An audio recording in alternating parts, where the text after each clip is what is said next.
Gambling is when people make bets or deals with each other involving money or other things, and the winner takes it all. Gambling can be all fun and games. You can get in serious problems. You can have very problematic consequences. You know, it's starting to cost you your rent. It's starting to affect other people. It's becoming very negative. Somebody has a problem with like betting and they can't really control it. They risk anything or almost everything they have to win. I think gambling addictions come when individuals don't know when to stop gambling and utilize gambling as an escape, as opposed to just looking at it as entertainment. It becomes like a habit that you have to have. It becomes like food to them. You know, you have to eat every certain amount of hours. Instead they would have to gamble every certain amount of hours. Gambling is against not only school rules, but I think state law to allow students to gamble while on a school campus. In that respect, I would have to do my job and basically turn them into the administration. So I think the first thing would be to kind of get them to understand what it fully is outside of just trying to get money or just trying to have fun.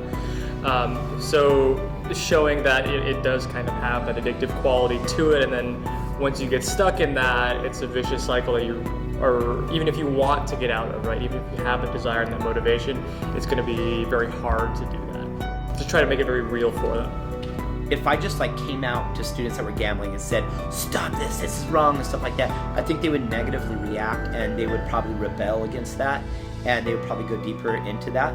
If they hear some of the things that happen to other people that have had problems and gotten over them, maybe they won't. And I just, talk to them in a mature and adult way and let them know about the dangers.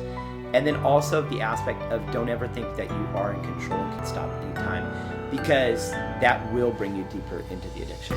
If you socially isolate yourself and you sweep it under the carpet and you have these little secret closets that you don't show anybody in your life, which I think a lot of people do, then that isolates you, and that all you have is your identity of your addiction. And if you get around other people and you admit that you have a problem and you hear how other people cope with that problem, you no longer feel socially isolated, and that allows you to kind of come out with your addiction, all the ugliness, everything about your addiction. And when you do that, it's freeing. You feel free. It's you feel like a weight's been lifted off your chest.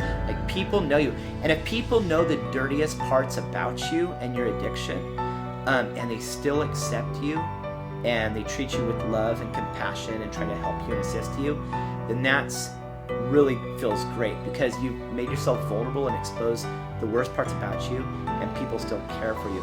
That is a great aspect of recovery versus isolating yourself in the dark shadows where nobody knows except you and your addiction. That's the worst place that you could go, because it will consume you.